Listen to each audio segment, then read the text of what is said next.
Before any institution claimed authority over the dead, before any administrative rule or municipal boundary existed, the idea of burial was already defined in a much deeper language, the language of creation itself. The scriptures do not speak of the grave as disposal. They speak of it as planting. St. Paul writes to the Corinthians, "So also is the resurrection of the dead. It is sown in corruption. It is raised in incorruption." 1 Corinthians 15:42-44. The body is not discarded.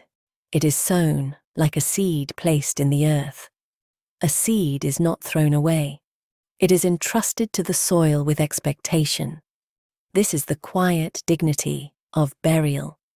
The grave, therefore, is not a storage place for remains. It is a waiting room of the resurrection. In the Ethiopian Christian tradition, this idea took a very particular form.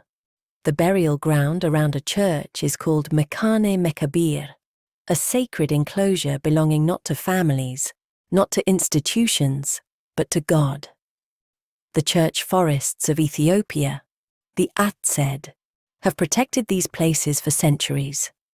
Trees stand around them like silent guardians. Stone crosses rise from the ground like quiet witnesses. These places were never conceived as property. They were understood as holy ground, where the living entrust their loved ones to God's memory. The prophet Isaiah describes the rest of the righteous with striking simplicity. "They shall enter into peace. They shall rest in their beds, each one walking in his uprightness." Isaiah 57:2. Not temporary lodging, not a contract. This is the divine blueprint.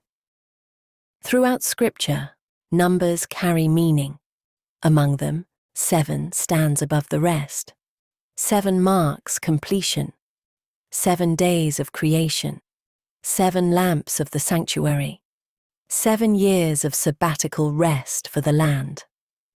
In the book of Leviticus, God commands that even the earth itself must be allowed to rest. "The land shall observe a Sabbath to the Lord." Leviticus 25.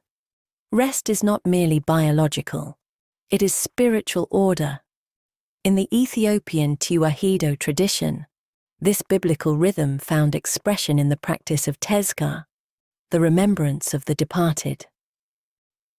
Families gather after death to pray and remember. Incense rises. Food is shared. Names are spoken again. These moments culminate in the 7th year remembrance. For many generations, this 7th year has been understood as the final seal of memory, the moment when the soul is believed to have fully entered the peaceful company of the saints. At that point, the Church performs the fit hat, the absolution prayer. In the tradition of the Church, when a burial place is blessed and consecrated by the priest, it ceases to be ordinary ground. Through prayer, it becomes holy ground, set apart for God. From that moment, the resting place no longer belongs to the family, the parish, or any earthly authority. It belongs to God alone. To disturb such ground is not merely an administrative act, it is a spiritual violation. But something has changed. What was once sacred ground has begun to be treated as real estate. In crowded cities where land has become expensive and administrative pressures grow, burial places are increasingly managed according to economic logic. Graves are no longer protected indefinitely. They are assigned terms, 7 years, sometimes less. When the period expires, families are expected to pay again. If they cannot pay, the grave will be desecrated. The remains would be removed and thrown into a communal grave. At that moment, something profound happens. The biblical metaphor of the seed planted in hope is reversed. The seed is dug up, not by time, not by decay, but by policy. The word desecrated is the correct theological term here, because the ground had already been sanctified. Christ once stood in the temple and spoke words that echo across centuries. "My house shall be called a house of prayer, but you have made it a den of thieves." Matthew 21:13. These were not merely angry words. They were a warning about what happens when the sacred becomes commercial. The burial ground, once a sanctuary of rest, begins to resemble a marketplace. And the year that once symbolized spiritual completion, the 7th year, becomes something else entirely. A deadline, a notice of eviction. Scripture contains a quiet but powerful warning. Do not move the ancient boundary stone set up by your ancestors. Proverbs 22:28. The boundary stone marks the difference between what belongs to God and what belongs to ordinary commerce. For centuries, the Ethiopian church maintained this distinction carefully. Burial grounds were not commodities. They were extensions of the sacred enclosure of the church. When graves are sold, resold, and reclaimed as if they were temporary plots of land, that boundary begins to shift. The sacred and the commercial begin to overlap. This is not merely an administrative issue. It is a canonical and theological question.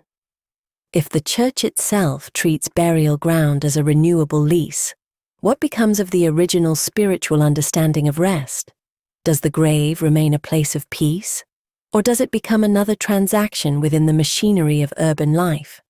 When the stones are moved, something deeper moves with them. The meaning of rest itself begins to change. In the book of Ezekiel, the prophet speaks of the role of the watchman.